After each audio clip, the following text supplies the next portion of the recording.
kayo nasa pagkaalipin. Sa hindi ninyo pagkakilala sa Diyos, ay nasa pagkaalipin kayo ng sakatutuboy mga hindi tunay na Diyos. Baka naman kayo may Diyos ngayon, pero hindi naman tunay. Baka lang naman, wag ko kayo magagalit.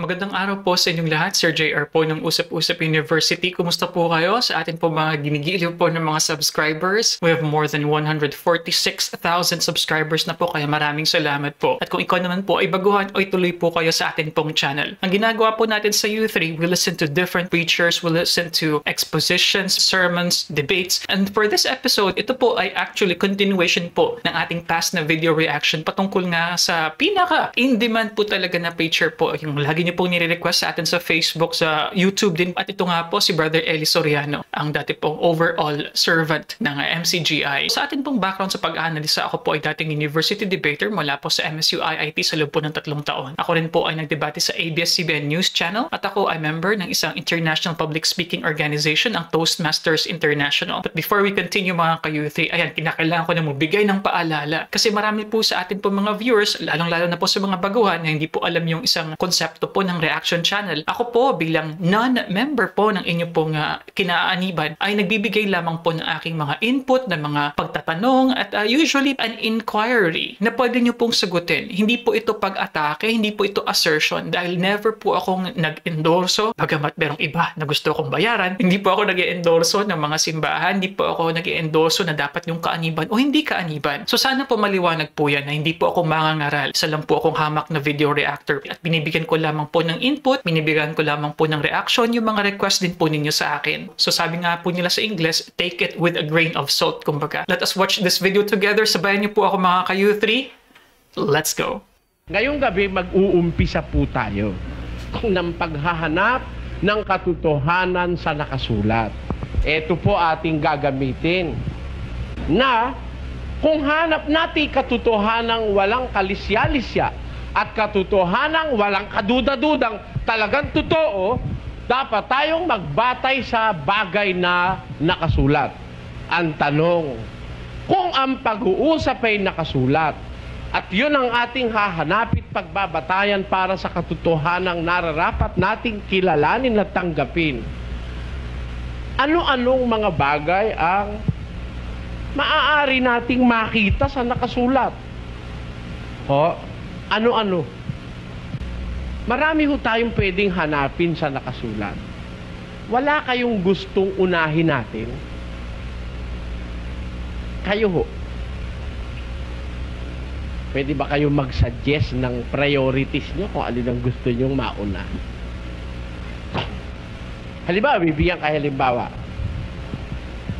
Naniniwala ho ba kayo yung iglesia may pangalan? Kung may pangalan, dapat nakasulat. Kasi sabi, mag-aaral ka sa nakasulat. Naniniwala kayong may Diyos? Of course. Alam nyo bang ang Diyos may pangalan din? Pero hindi Jehovah. Naniniwala ko kayo? Hindi rin Yahweh.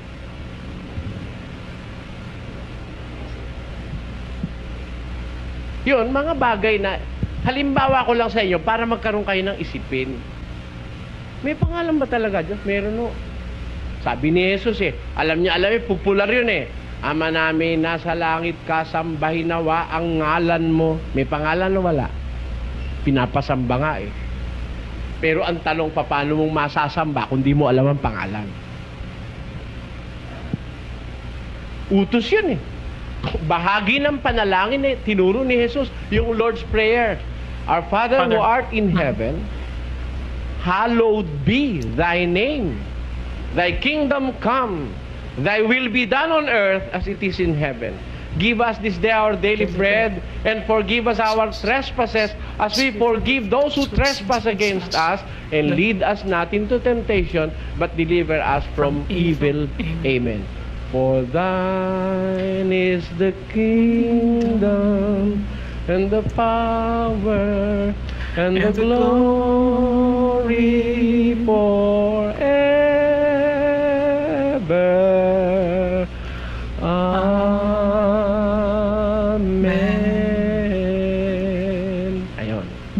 Di ba? Popular yung panalangin.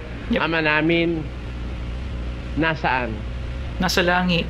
Nasa langit ka. Sabi nung iba, kahit saan daw, nandun ang Diyos. Tamo yun, ano? Ang nakasulat, ang Ama nasa langit. Ang paniwala natin, kahit saan nandun ang Diyos. Kahit dun sa kabaret, nandun. Sa sauna ba, massage, dun, andun ang Diyos. Kahit saan. Samantalang sabi ng panalangin, sumasalangit ka. Hindi yun yung huba naiisip yun. Na yun ay mga bagay na dapat malutas. Mamaya konti, abagi noong Maria, punong-puno ka ng grasya, ang Panginoon Diyos ay sumasayo. Asa na? Na kay Maria na. Dapat isipin din natin yun. Are all of these things true? Hindi ho tayo nang aatake, pinag-iisip ko lang kayo. Kanina nasa langit. Sabi nung iba, nasa kahit saan. Sabi naman nung isa, bukod kang pinagpala, ang Panginoon Diyos sumasayo. Asan ng Diyos? Na kay Maria. Hindi naman mahirap intindi, Tagalog yun eh. Pero, kung iniintindi natin, naiintindihan ba naman natin? Hindi ko kayo pinangungunahan bait. Nagtatanong lang ako kasi I have to answer each and every question that is being thrown into me. Alam nyo, meron akong katungkulang sumagot sa lahat ng tanong eh. Kung wala akong kamalayan sa mga bagay na ito, paano mo maaakay ang tao sa paghahanap ng katotohanan? Halimbawa, may itatanong ako sa inyo, ewan ko kung ano isasagot nyo. Narinig nyo na yung sinasabing, pag binato ka ng bato, Batuhin mo ng tinapay. batuhin mo ng tinapay. Alam nyo bang wala sa Biblia yon? Ba't naman yung tinapay ipambabato mo? Kaya rai-rai namang maibabato, yung tinapay pa pinili mo ipambato. Yung tinapay ibinigay para kainin, hindi para ipambato. Meron pa mga kawikaan ng mga tao. Akala natin madalas na Pero also, pasensya na po, Brother Elia, at sa mga viewers po natin na just on that alone, pag binato ka ng bato, batuin mo ng tinapay. Well, Brother Elia is just being too literal here, I guess. Dahil ang ibig sabihin naman po nun, di ba? Ito naman po ay patalinhaga, di ba po? Na syempre, kapag ginawan ka ng hindi mabuti, ang ibabalik mo is something that could feed that person. Something that could benefit the person. Hindi mo naman ibabato yun to hurt the other person, but using kindness as a response to something that is hateful, di ba po? But anyway, mga ka-U3, ang video na to ay part 2 ng ating pong tinalakay nga po the last time. Patungkol nga sa sinasabi po na ang katotohanan na nasa Biblia ay dapat po na nakasulat. Continuation po ng ating previous po na video reaction, mga ka-U3. sa Biblia, turo ng Diyos, di naman pala. Kung iisa-isahin ko, hahaba masyado ating introduction, di pa ho tayo nakakapag-umpisa. Kaya ako, humihingi ako sa inyo ng Suggestion. Ang tawag doon, suggestion. Maghahanap po tayo sa Biblia. Gusto nyo, hanapin natin ang kahulugan ng pangalan mo, pangalan ko, ang ating pagkapanganak. Anong araw kayo pinanganak? Lunes, Martes, Miyerkules, Huwebes, Biyernes, Sabado, Linggo? Anong buwan? Anong taon?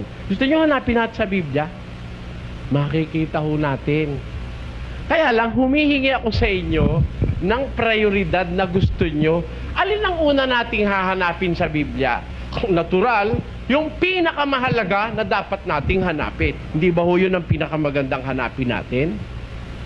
Payag ho kayo. Alin ho hahanapin natin unang-una? Pakinggan nyo, 6:33 ni Mateo. Datapwat, hanapin muna ninyo ang kanyang kaharian at ang kanyang katwiran, at ang lahat ng mga bagay na ito ay pawang idaragdag sa inyo. Meron ng suggestion dito si Jesus Christ. Seek ye first the kingdom and the righteousness of God, and all these things shall be added unto you. Hanapin muna ninyo ang kanyang katwiran at ang kanyang kaharian, at lahat ng mga bagay na pangangailangan nyo'y pawang idaragdag niya sa inyo. Payag ho kayo sa suggestion ni Jesus Christ. Maghahanap kasi tayo ng katotohanan sa nakasulat sa Biblia. Hindi ho tayo lalabas sa nakasulat. Ano ho una nating gusto nyong hanapin? Payag kayo, hanapin muna natin yung kanyang kaharian at saka yung kanyang katwiran. Payag kayo ho? Payag ho kayo? Kung payag na kayo, magbabasa pa ako ng isang talata. Tignan ko kung alin ang mas gusto nyo sa uunahin natin. 17:25 ng Gawa. Pakinggan nyo ang nakasulat. At nilikha niya sa isa, At ginawa niya sa isa ang bawat bansa ng mga tao upang magsipanahan sa balat ng buong lupa, na itinakda ang kanilang talagang ayos ng mga kapanahunan at ang mga hangganan ng kanilang tahanan upang kanilang hanapin ang Diyos. Alin ho gusto nyo unahin natin? Dalawa na nababasa nating hahanapin eh. Hindi ba? Sabi, hanapin muna ninyo ang kanyang kaharian at ang kanyang katwiran. At lahat ng kailangan nyo, dadagdag niya sa inyo. Dito naman may isang salita. Sabi, ginawa niya ang wika sa isa, ang bawat bansa ng mga tao, upang magsipanahan sa balat ng buong lupa. At itinakda ang kanilang talagang ayos ng mga kapanahunan at hangganan ng mga kanilang tahanan. Payag ho kayo, may boundaries. Tama ho yun eh. Di ba? May boundary ang Pampanga at Bulacan. Yun ho ang pagitan ng Kapalangan, Kalumpit at San Vicente, Apalit. Yun. Doon sa kabila, Ebun. Itlog. Sa kabila, Itlog. May hangganan, wala. Meron. Pati nga salita, may hangganan eh. Yep. Di ba? Banda rito. Sa Morong. Mare. Ay, sabi, "Hoy, driver, para dyan sa tabi ng bakor."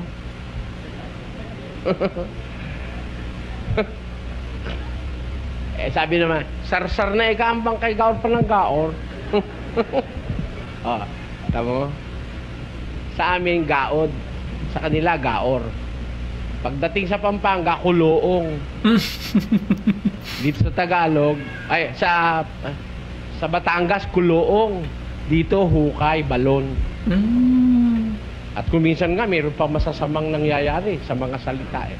Correct. Ngayon, meron sinasabi doon sa Biblia, ang Diyos ang wika, nilikha niya sa isa ang bawat bansa ng mga tao upang sila'y magsipanahan sa balat ng buong lupa na itinalaga ang kanilang talagang ayos ng kapanahunan. Kaya kanya-kanyang panahon eh. Sa Amerika, may taglamig na matindi. May yelo. Dito, wala eh. Kaya yung ginawa ng Diyos ng mga bansa, may hangganan, may talagang ayos ng kapanahunan, may hangganan ng kanilang tahanan. The Philippines is for the Filipinos. Tama po ba yun o hindi? I would say tama. The United States is for the Americans. France is for the French people.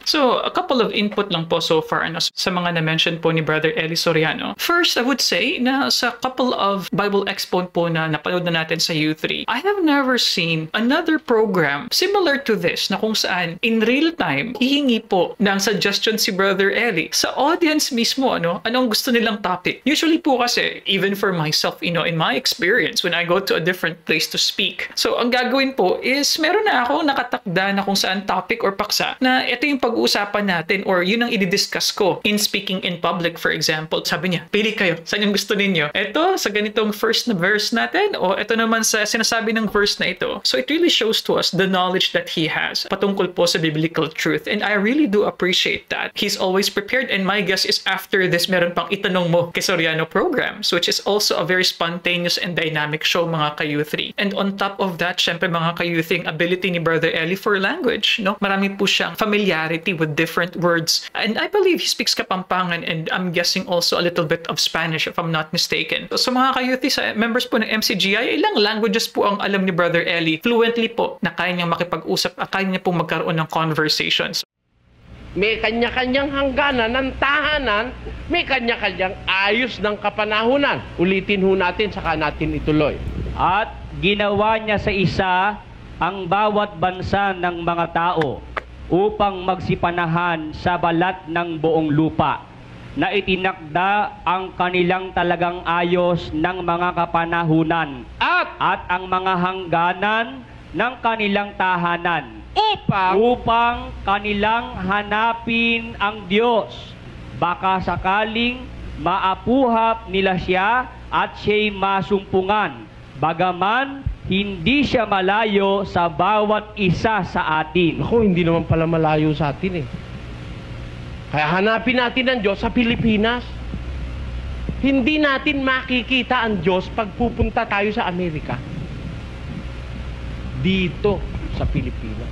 Kaya nga nilagyan ng hangganan ng mga tahanan upang within the limits and the boundaries of their nation that they may seek God, upang kanilang hanapin ng Diyos at baka sakaling maapuhap nila siya at masumpungan, bagaman hindi siya malayo sa bawat isa sa atin. Hindi kailangan ang Pilipino'y pumunta ng Amerika para makakita lang ng Diyos. Kung may Diyos sa Amerika, may Diyos din sa Pilipinas, at dito natin hahanapin ang Diyos sa Pilipinas. Meron mga tao, ang paniwala, ang Diyos nasa Italia eh. Meron naman naniniwala, ang Diyos nasa Diliman. Oh, payag kayo, hindi. Pag hindi ko kayo pumayag nagbubulag-bulagan kayo sa katotohanan. Totoo sinasabi ko eh.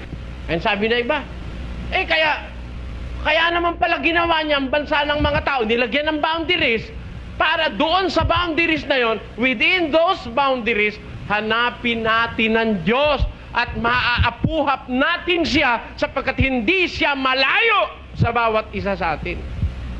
We don't have to go to Jerusalem to find our God and to be saved.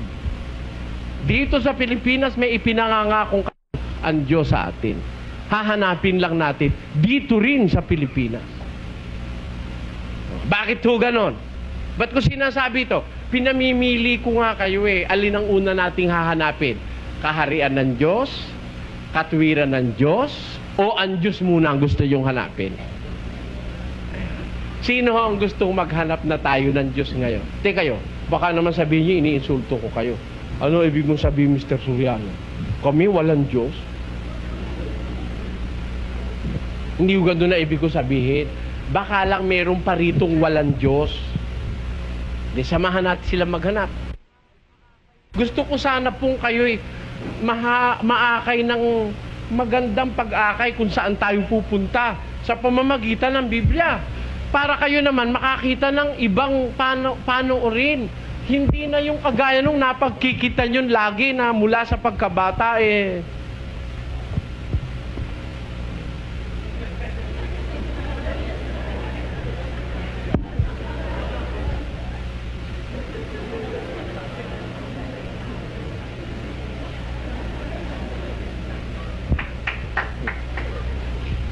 O baka mamaya naman napagkikita mong palagi yung kakanta.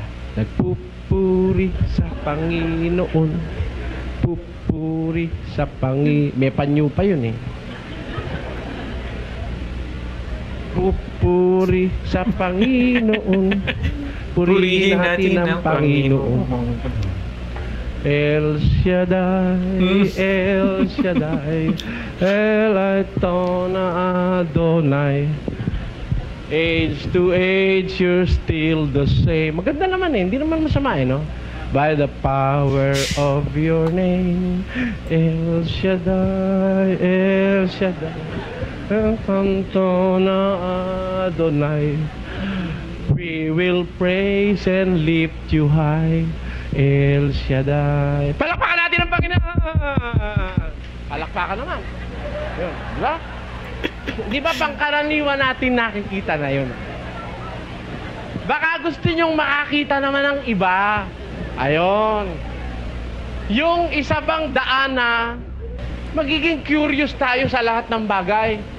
Wala tayong palalampasing isang bagay na hindi natin naintindihan because it is very, very common in almost all religious denomination because of the word belief, so many things are being left unexplained. Diba? Tama o hindi? Sa relihiyon, maraming bagay na hindi na ipaliliwanag. Kumakapa tayo. Dominus vobiscum secula seculorum.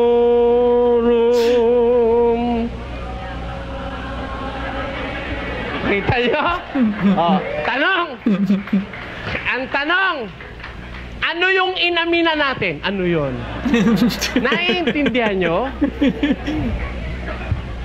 Okay, before we continue there mga ka-U3, no? Tama po yung sinabi ni Brother Eli dito. And indeed, marami po sa atin ang meron pong ideya ng paniniwala, ideya ng pananampalataya without any questions asked on why do we believe what we believe. On the other hand, other people would say that's the very essence of faith. It is believing something that you cannot see, believing something deep in your heart that you believe is true. So napakagandang human experience po ang pagkakaroon ng faith, ng pananampalataya. Pero Brother Eli, of course, as this preaching will go on further, I'm guessing po na the emphasis of Brother Eli is you have to know what is the basis for your faith. Dapat may basehan ang iyong pinaniniwalaan at ang pinaniniwalaan, wala nang ibang dapat pang basehan, wala nang ibang batayan, kundi ang Biblia. Uy, di bang kusisa tayo? Bakit tayo magtatahimik? Ba't tayo makukontento na hindi natin alam? Pag inamina natin, alam nyo ba ang kahulugan ng salitang amen, mga kababayan? Yung salitang Kastila na ang kahulugay, tinatanggap ko, inaayunan ko. Eh ano yun? Mo alam. Ah, hindi ko ado saya sentis Son Christi Ordinus. Ano yun? Wala tayong iniinsulto at wala tayong pinasasama. Nililiwanag lang natin ang mga bagay-bagay na iniwang hindi nasasagot sa ating kaisipan. Kung minsan, I'm sorry to say, mamamatay ka na, hindi mo pa naintindihan yung pinasok mong pananampalataya. Kaya po, siguro, dapat pagdating sa pananampalataya, maging inquisitive tayo. Magtanong tayo. Utos ng Diyos yun. 2 ng Hagay. Pakinggan yung sinasabi ng kasulatan. Versikulo 11. Ganito ang sabi ng Panginoon. Ano ang sabi ng Panginoon? Magtanong kayo ngayon sa mga saserdote ng tungkol sa kautusan. Ayun, magtanong kayo sa mga saserdote tungkol sa kautusan. Eh baka ikaw nagre-relihiyon ka, umaasa ka maliligtas ka, dinidinig ka ng Diyos pag nananalangin ka, wala kang kaalam-alam. Paano ba panalangin talaga tama? Paano ba? Yung Chinese kasing kaibigan namin isa, noon daw araw, di kasi siya marunong Tagalog, hirap na hirap siya, nagkakabali-balik na daw dila niya. Talaga naman totoo Brother Eli, magkano sa inyo sisyo? Ano yun? Yung sisyo, magkano yun? Nag-uusap kayo sila, ano nga ba yung sinasabi mo, Brad? Vic, ano yun? Sisyo! Ano yung sisyo? Yung pinalalaki, yung pagdapos nagiging fried chicken, sisiw. Sabi ko, sisiw tawag niya. Hindi kami nakakaintindi. Pala, sisiw lang. Very simple. Sisiw. Siya, di marunong masyado ng Tagalog. Nung araw daw na siya ay nakumbirti sa Catholicism, abagi noong Maria, punong-puno ka ng grasya ang Panginoon Diyos, sumasaybod kang pinagpala sa babae at pinagpala ka naman anak mong si Jesus. Santa Maria, Ina ng Diyos, panalangin mo kami makasalanan kung kami mamatay. Amen. Hirap na hirap siya.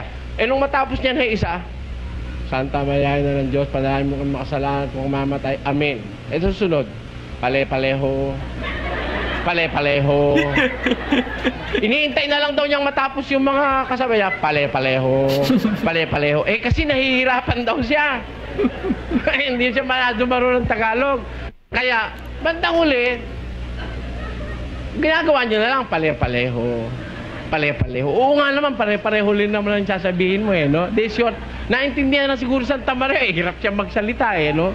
Pare-pareho, pare-pareho. Ay, nakatapos din siya magrosaryo. Ano ay ibig ko sabihin doon? Ang ibig ko lang sabihin sa inyo, mga kapatid, halimbawa, ginagawa natin, nananalangin tayo. Ano ba panalangin, Diyos? Parang ang hirap-hirap namang manalangin pag gano'n. Biro mo, 15 minutes. Eh, pag mahina ka pa. Yung iba nga, para mabilis na lang, eh, talagang inaapuran na. Parang masinggan na nga po. Abang noon na prumulungan ka sa Panginoon Diyos, masayibong ka, pinagpalan ng si Jesus. Sa tama na nandiyan, panalangin mo kami mga kasalanan. Pabilisan na, eh, dahil matagal eh. Eh, ganun ba talaga panalangin, Diyos? Oh, napakahirap naman yata manalangin ng kahaba-habang gano'n. Ang haba naman eh. Paano panalangin? Andain nating itatanong sa Diyos eh. Payag kayo, sasamahan ko kayong magtanong. Sasamahan ko lang naman kayo eh. Kung payag kayo, sana balik kayo uli. Ano? Uumpisahan nating tanungin ng tanungin. Hanapin natin, sino unahin natin? Ang kaharian ng Diyos, ang kanyang katwiran, o ang Diyos mismo? Palagay natin may Diyos kayo. Eh baka naman kaya ang Diyos nyo ito. Pakinggan nyo. Nang panahong yaon, sa hindi ninyo pagkakilala sa Diyos, kay nasa pagkaalipin ng sa katutubo ay hindi mga Diyos. Kita nyo? Nang panahong yon, sabi ni Pablo sa mga Kristiyano sa Galacia, kayo nasa pagkaalipin. Sa hindi ninyo pagkakilala sa Diyos, ay nasa pagkaalipin kayo ng sa katutubo'y mga hindi tunay na Diyos. Baka naman kayo may Diyos ngayon, pero hindi naman tunay. Baka lang naman, wag ko kayo magagalit. Kasi ganito eh. Bakit, Mr. Soriano? Hindi ba pare-pareho lang naman ang ating Diyos? Hindi ho. I beg to disagree. Hindi ho pare-pareho Diyos natin. Tanungin nyo sa Sabadista.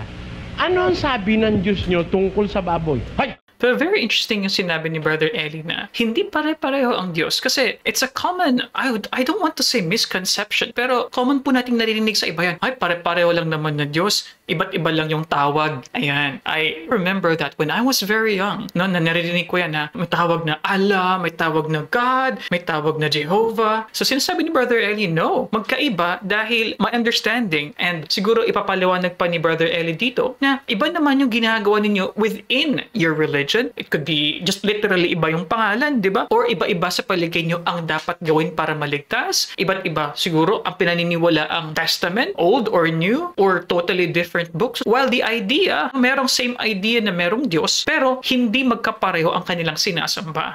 Bawal yan. Marumi ang baboy, karumal-dumal, susunugin sa apoy ang kumakain ng baboy. Sabi ng Sabadista. Yep. Yun ang sabi raw ng Diyos niya. Tanungin natin yung pare. Padre, masarap, bawal ba ang baboy? Masarap-sarap ng lechon, ano ka? Hindi totoo yun.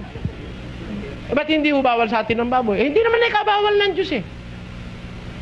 Therefore, yung Diyos ng pare, hindi sa kanya bawal ang baboy. Yung Diyos ng Sabadista, bawal sa kanila baboy. Pareho sila ng Diyos. Naku, mag-aawa yung pag nakita. Yung isa'y bawal, yung isa'y hindi eh. Oh, eto. Anong araw ba talaga ang pangilin? Sabado. Sabi na Sabadista. Ang hindi nangingilin ng Sabado, maimpyerno. Eh, tanong mo sa kabila, umakbang ka lang ng konti, may isang kapilya uli ron eh. Matutulis naman. Pastor, anong araw ba talaga pagsamba? Linggo, saka Webes. Ba, magkakontra sila, Sabado yung isa eh. Ito naman isang Linggo, Webes. Lumakad ka uli, ilang hakbang lang. Pastor, ano ba pagsamba? Miyerkules, prayer meeting. Tapos, Biyernes, overnight. At Domingo, Sunday worship.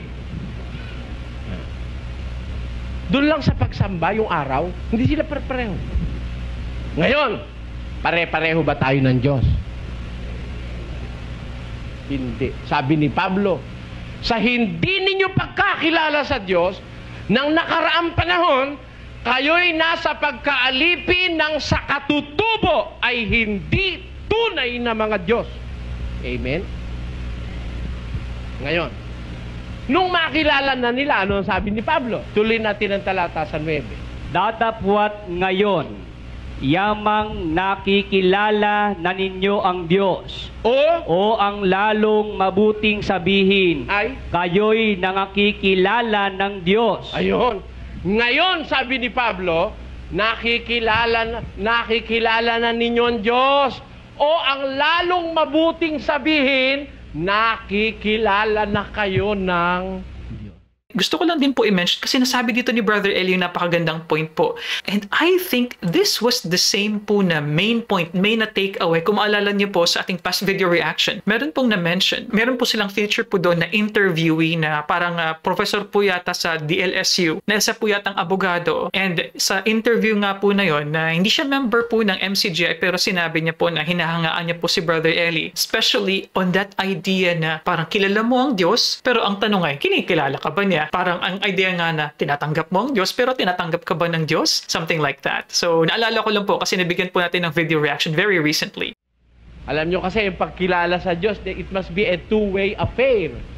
Ha? Maaaring nakikilala mo si Presidente Ramos. Araw-araw nakikita mo, kilala mo. Pero hindi Presidente kanya siya ng kilala. Pilipinas. Ang kanyang pangalan, Fidel Valdez Ramos. Taga Pangasinan siya, iisa ang bato dahil nawala na isang bato niya. Siya ay dating military. Lahat, alam ko, pinag-aralan kong ang buhay ni Presidente Ramos. Ba't ako naniniwalang siya ay isang taong madisiplina? Sa isang taong iisa ang bato, para humaba ang buhay mo, kailangan may disiplina ka sa buhay. Hindi ka dapat nagkakain ng maalat, ng maanghang, patis, mga toyo, hindi dapat. Tingnan niyo si Presidente, ang lakas-lakas ng katawan. Kahit iisang bato niya, ibig sabihin, marunong siyang magdisiplina sa sarili. Hindi kain siya ng kain ng kahit anong bawal. Ano ibig kong sabihin? Kilala natin si Ramos. Pero the big question is, kilala ba tayo ni Ramos? Ganon din naman ang Diyos. Maaaring sinasabi natin, kilala natin ang Diyos, pero kinikilala ba naman tayo ng Diyos? Kaya yun lang pagkilala sa Diyos, isang malaking usapin yan, mga kababayan. Ayan. Binibigyan ko po kayo ng ideya kung ano magiging takbo ng Bible exposition ito. Ano-anong mga tatanungin natin, uusisain natin sa Diyos sa pamamagitan ng nakasulat sa Biblia. Diyos, ikaw nga ba'y Diyos? Meron ka nga bang... Ano ka ba talaga? Sabi ng Mormons, huwag kayong magagalit kung may Mormons dito. God has a body of flesh and bones as tangible as man's. Ang Diyos daw, may buto at may lamang nahihipong kagaya ng tao. Sabi ng Mormons. Sabi naman ng Iglesia ni Cristo, ang Diyos daw walang laman at buto. Doon sa punto na yun, magkakontra na yung Mormons at saka ang Iglesia ni Cristo. Gusto ko pagkasunduan natin. May Diyos kayo, may Diyos ako, no? Itabi kaya natin sandali yung ating paniniwala. Tapos, i-concentrate natin sa Biblia. Sama-sama tayo maghanap. Kayo rin, magtatanong. Bawa, pag pinag-umpisahan na natin, bawa, sa isang pagtitipo natin, tatanong natin, may Diyos ba talaga? Maaari, gusto nyo itanong yun. Sabi nung iba, walang Diyos eh. Sino nagsasabi walang Diyos? Yung mga ateista. Naniniwala kayo? Maraming hindi naniniwalang may Diyos. Ngayon, una nating tanong siguro, may Diyos ba? Okay, before we continue there mga ka-U3, just in answering that, I'm not sure if, totally there is a big gap with data noong 1990s. So I'm guessing po kasi that this video was shot in 1990s. Pero sinabi ni Brother Eli, marami dong atheist. I may not agree on that regard sa Pilipinas lang po ha. So most likely sa ibang bansa, actually mas marami po sa ibang bansa. Pero sa Pilipinas po, meron pong study, actually yan po yung nilagay natin sa community post po natin. Meron meron po akong kaunting mensahe po para po sa lahat doon. At nilagay ko nga po roon yung graph ng household na religious affiliation po dito po sa Pilipinas. It is quite recent, 2020 data, well, kind of recent. Ang sinasabi nga po roon na majority ng mga Pilipino ay merong religious affiliation, 99.3% kung hindi po ako nagkakamali. At syempre, ang number 1 po dyan, pinakamarami po is Roman Catholics, number 2 po is ang Islam, and number 3, Iglesia ni Cristo sa Pilipinas. Sa kanila pong study, hindi po naka-indicate doon ang Members Church of God International, pero I'm guessing po na it was placed in the 8% po, doon po sa baba na others. But the idea here, and I really believe so, na sa Pilipinas po, mas marami po talaga, majority pa rin po ang naniniwala na meron po silang reliyon, meron po silang pinanampalatayahan. And honestly, having a religion seems to be a popular trend for countries that are not economically well. So madalas po sa mga mayayamang bansa ay merong ideya na agnosticism or atheism. And interestingly, with war-torn countries, with countries that are really struggling, economically, yun po ang may mga paniniwala po sa Diyos. At may mga makapangyarihan po na religious organizations. Kung meron, ano pruweba? Is there an evidence to show that there is an existing God who is over all the universe? Meron ba na existensya ang Diyos? At kung may Diyos, asan siya? At kung may Diyos, sino siya? Kung may Diyos, ano siya? Kung may Diyos, ano ang pangalan niya? Kung may Diyos, may ba kasama ba siya? O nag-iisa lang siya? Sabi nung iba, ang Diyos daw, walang hindi magagawa. Nothing is impossible with God. Gusto nyo babasa ako sa Biblia, may imposible sa Diyos? Pakinggan nyo sa Ebreo. Pakibasa. 6:18. Upang sa dalawang bagay na di mababago, na diya'y di maaaring ang Diyos ay magbulaan. Ayon.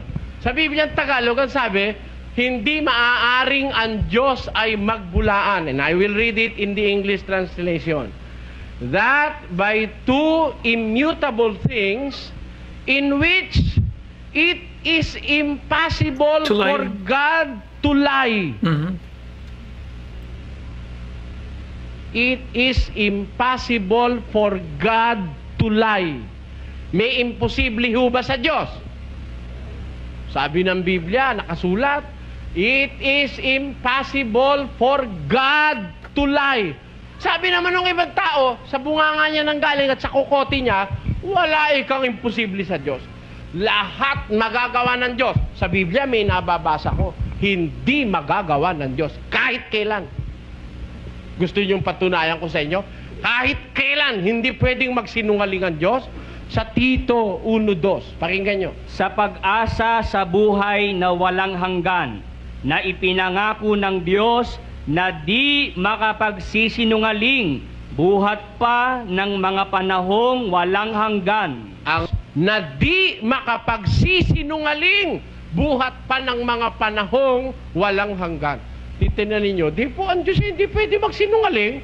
Tapos sabi nung iba, lahat daw ng bagay magagawa ng Diyos. Isa po ito sa bagay na hindi pwedeng gawin ng Diyos. Ang siya'y makapagsinungaling.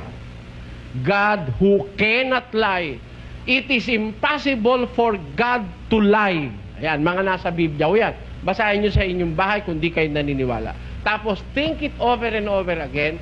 At yung inyong dating natanggap ng paniniwala ukol sa Diyos na walang imposible sa Diyos, pag sinabing walang imposible, pati ang Diyos pwede rin magsinungaling. Pero, sabi sa Biblia, hindi pwedeng ang Diyos ay magsinungaling. He is incapable of lying. He cannot lie according to the Bible. At dyan sa mga premisong yan, mga kapatid, mga kaibigan, inaanyayahan ko po kayo sa susunod.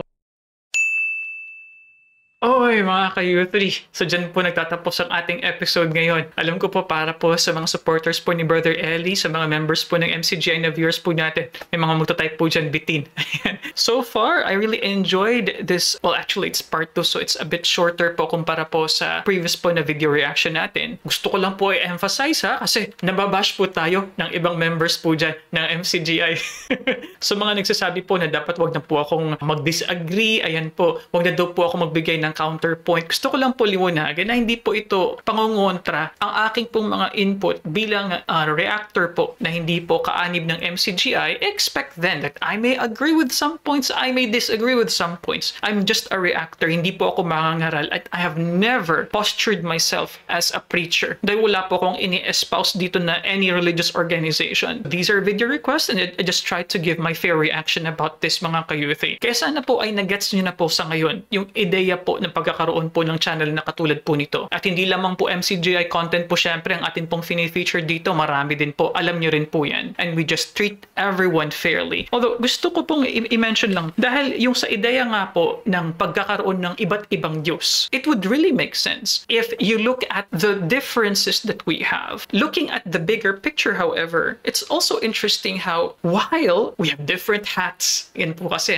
yung mga pare, yung mga madre, may mga iba't ibang headgear, ang mga Hudyo, may ibang headgear din, ang mga Muslim, iba rin yung headgear nila. It is easy for us to see what makes us all different. Sure, pero looking at humanity, there's also a lot of good in all of these religions. There's also a lot of similarities. Tinalang lang natin sa pagiging Kristiyano, quote-unquote, Kristiyanong bansa ng Pilipinas, di ba po? We have different sects and denominations, pero most of the time, of these sects, the core is kindness. The core is having Jesus as a good role model to follow. Kaya nga tayo nagiging quote-unquote Kristiyano. Pero of course, yung mga bakod na nagsaseparate sa atin, giving us this little bubble that we are in our own religions is sadly also the same fence that divides us, is also the same fence that keeps us from going outside of these comfort zones. For others, that might not be okay, but sa iba naman po, that is where they feel their soul is at peace at. Diyan po nagiging panatag yung kanilang mga kaluluwa sa kanilang mga religious affiliations. But anyway, let me just add and reiterate, mga ka-youth, if meron pa bang ibang pastor o ibang ministro na ginagawa po itong ginagawa ni Brother Eli, na kung saan he is asking suggestions. I find it very impressive. And frankly, wala pa po akong nakitang ganun na public speaker na kung saan hihingi ng topic, anong gusto niyong pag-usapan natin. And for me, this really shows his wisdom. It really shows his biblical knowledge, mga ka-youth. But anyway, what can you say about this episode? Sana po ay na-enjoy nyo. I did enjoy this episode so much. Kinakailangan nga po talaga na ang ating mga ginagawa, religious activities, should have a basis. And sinasabi nga po ni Brother Eli, yung mga katotohanan na yan is there inside the Bible. So if you like these kinds of contents, mga ka-youth, alam niyo na po ang dapat na gawin. Mag-subscribe po kayo. Libre po yan, ha? Ito po, may video din po tayo dito and we also have a playlist here. And as always, maraming salamat po, mga ka-youth. I'll see you guys next time. Peace. Bye-bye.